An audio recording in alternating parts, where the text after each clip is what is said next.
ও চামেলি বৌদি। আরে কচু ঠাকুরপো যে, আসো বসো, বলো। আর কি বলবো, কেন গো, কি হলো আবার?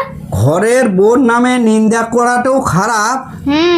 আমার বউকে 2-3 বার বললাম যে এক কাপ চা করে দাও, চা করে দাও, কোনো গুরুত্বই দিল না।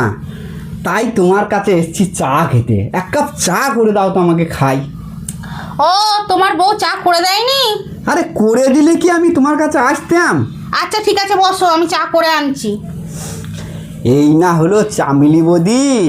আমি বললাম আর চামেলি বৌদি সঙ্গে সঙ্গে চা বানাতে চলে গেল। সত্যি চামেলি বৌদি না থাকলে কে যে খেয়াল রাখতো আমার। সত্যি চামেলি বৌদি খুবই ভালো। এনাও কচু ঠাকুরপো, চাটা ধরো। ও চা এনেছো? খেয়ে নাও চাটা। সত্যি তোমার কোনো কথা হবে না। আমি যেই বললাম চা খাবো, তুমি সঙ্গে সঙ্গে চা বানাতে গেলে, চা বানিয়েও আনলে। তুমি ছাড়া কে খেয়াল রাখবে বলো চামেলি বৌদি?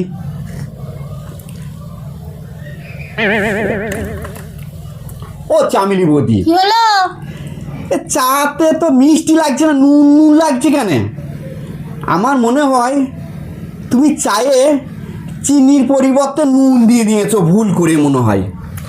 আরে না না কচু ঠাকুরপো, আমি ভুল করে নুন দেইনি। আমি জেনে বুঝেই চাইতে নুন দিয়েছি, চিনি না দিয়ে। কেন? চিনির দাম জানো কত এখন? 80 টাকা কেজি, 80 টাকা।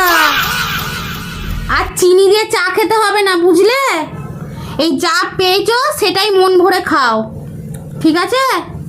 এই চিনির দাম বেশি বলে তোমার বউ তোমাকে চা করে দেয়নি, বুঝলে তো?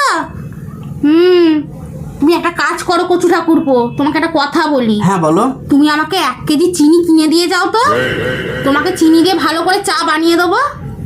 না না চামেলি বৌদি, আমার দেরি হয়ে গেছে, বউ আবার খোঁজাখুঁজি করতে লাগবে। আরে চাটা খেয়ে যাও, কষ্ট করে চাটা বানিয়েছি। না, চা চলে যাচ্ছ কেন? খেয়ে যাও। দেখেছো, চাটা না খেয়ে চলে গেল, কিরকম শেয়ানা দেখ।